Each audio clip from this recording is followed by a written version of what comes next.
The Battle of Rio San Gabriel, fought on 8 January 1847, was a decisive action of the California campaign of the Mexican-American War and occurred at a ford of the San Gabriel River, at what are today parts of the cities of Whittier, Pico Rivera and Montebello, about 10 miles southeast of downtown Los Angeles. Background: after the Battle of San Pasqual, the battered Army of the West commanded by General Stephen W. Kearny went to the headquarters of Commodore Robert F. Stockton at San Diego, California. Stockton's next objective was to recapture Pueblo de Los Angeles. That settlement had been previously captured by Stockton's forces but was left in the command of Captain Archibald Gillespie and had been lost to the California militia, commanded by General Jose Maria Flores in the Siege of Los Angeles.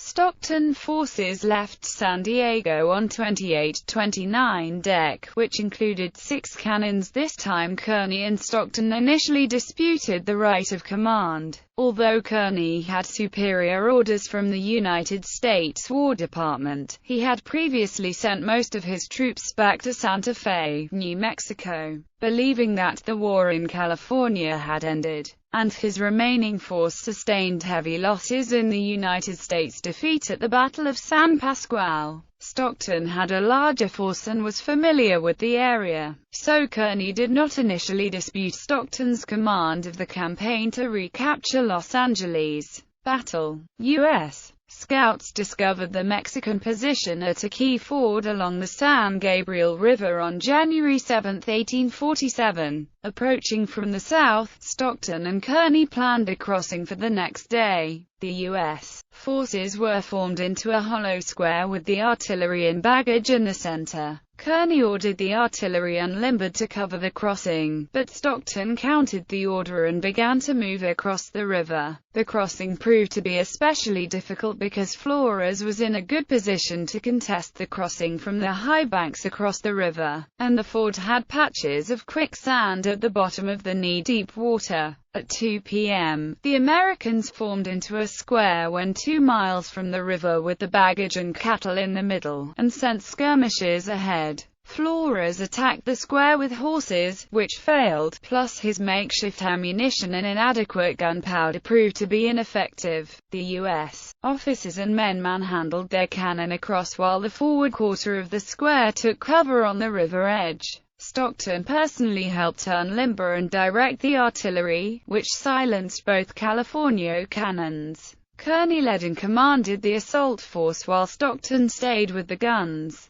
The left flank of the square took a California riverbank position and held it against a counterattack from militia lancers shouting, "Viva los Californios!" Then the whole square charged forward shouting, "New Orleans, New Orleans," in honor of Andrew Jackson's victory against Great Britain there that day 31 years before. The charge took the heights, and Flores withdrew his smaller force. The battle had lasted an hour and a half, and the battle was decisive in the campaign for control of Los Angeles, and Alta California. General Kearny's official report of the battle. Headquarters Army of the West, Ciudad de Los Angeles, Upper California, January 12, 1847. Sir, I have the honor to report that at the request of Commodore R. F. Stockton, I consented to take command of an expedition to this place, capital of the country, and that on the 29th of December, I left San Diego with about 500 men, consisting of 60 dismounted dragoons, under Captain Turner, 50 California volunteers,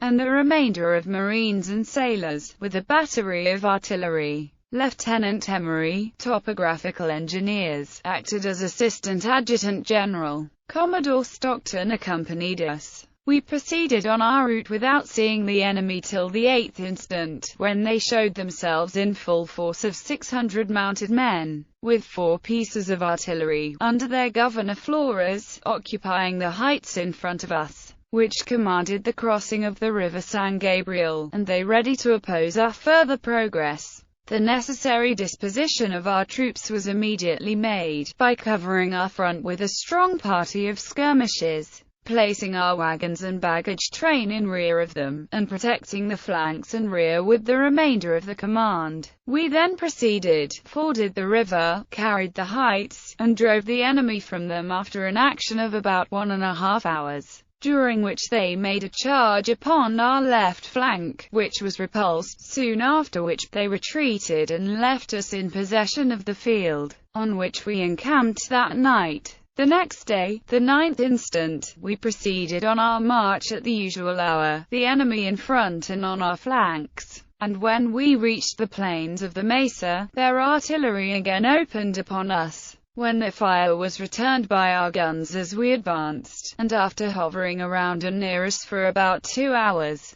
occasionally skirmishing with us during that time, they concentrated their force and made another charge on our left flank, which was quickly repulsed, shortly after which they retired, we continuing our march, and in the afternoon encamped on the bank of the San Fernando, 3 miles below this city, which we entered the following morning without molestation. Our loss in the actions of the 8th and 9th instant was small, being 1 private killed and 2 officers and 11 privates wounded. The enemy, mounted on fine horses and being the best riders in the world, carried off their killed and wounded, and we know not the number of them, though it must have been considerable. Aftermath. Stockton and Kearny stayed on the field overnight and resumed the pursuit the next day, moving west from the San Gabriel River to the Los Angeles rivers near present-day Vernon, about 4 miles south of Los Angeles. There they defeated Flores' troops at the Battle of La Mesa. On January 10, the U.S. forces reoccupied Los Angeles, and Archibald Gillespie was able to raise the same U.S. flag over the house which he was forced to bring down a year before during the siege of Los Angeles.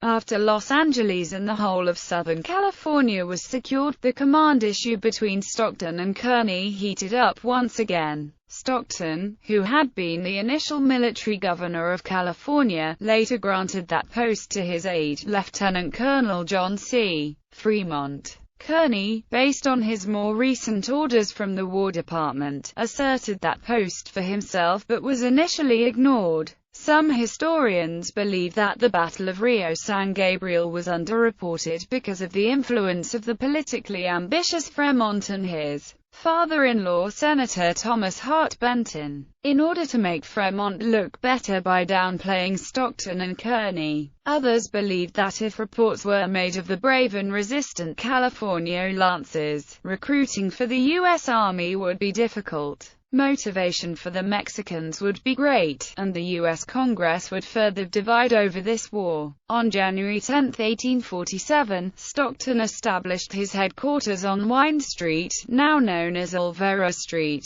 in the Pueblo settlement of Ciudad de Los Angeles, and assisted in setting up a civil government. That home is still standing as part of the historic area. Kearny left California on the 31st of May 1847 for St. Louis, with Fremont, whom he would prefer charges. Stockton left on the 20th of June. The site of the battle is now registered as California Historical Landmark No. 385. The memorial, marked by a plaque flanked by 2 cannons, is located at the corner of Washington Boulevard and Bluff Road, in Montebello. Volunteers in costume reenact the battle annually.